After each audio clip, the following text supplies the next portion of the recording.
This tutorial will quickly go over how to set up a GitHub account and how to use it to work on your assignments through GitHub Classrooms. So first of all, you're going to need a GitHub account, so head over to github.com and follow the simple sign up process. When doing so, make sure to use your student email as the account email, as you will be able to access many student features that I'll cover later in the tutorial. And make sure to use an appropriate name so that we can recognize your account when looking at your assignments. Some combination of your first and last name will do. Once you're all signed up, you're going to want to find some way of managing Git on your computer. For this tutorial, I'm going to use GitHub Desktop, but there are many other programs that you can use.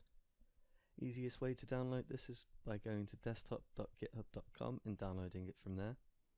Once you have downloaded and installed that, you're ready to accept an assignment or clone your own repositories.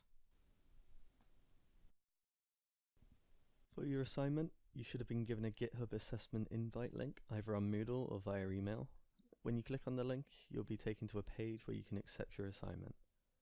Choose your student number from the given list. If your number isn't on the list, contact the module tutor and they'll make sure to add it.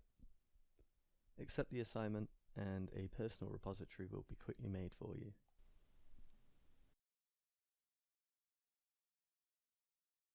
To move the repository to your computer, you can either click the green clone button and click Open in Desktop, which will launch GitHub Desktop, or you can just simply copy the repository link from your browser and paste it into the clone window.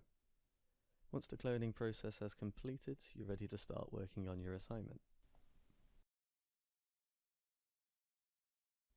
If I click on Repository and then Show in Explorer, a window will open showing me where the repository is located on my system.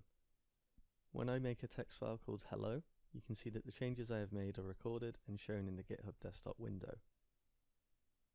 I can now write a changelog summary and description. It is important that these are informative and not just random gibberish, so that you know what you've done every time you commit your work. Once done, I can click commit, which saves a snapshot of my repository at that point in time, so I can revert to it later if need be. I can then click push, which pushes my changes to GitHub, and when I review the repository on a browser, you can see that my hello text file is visible here as well.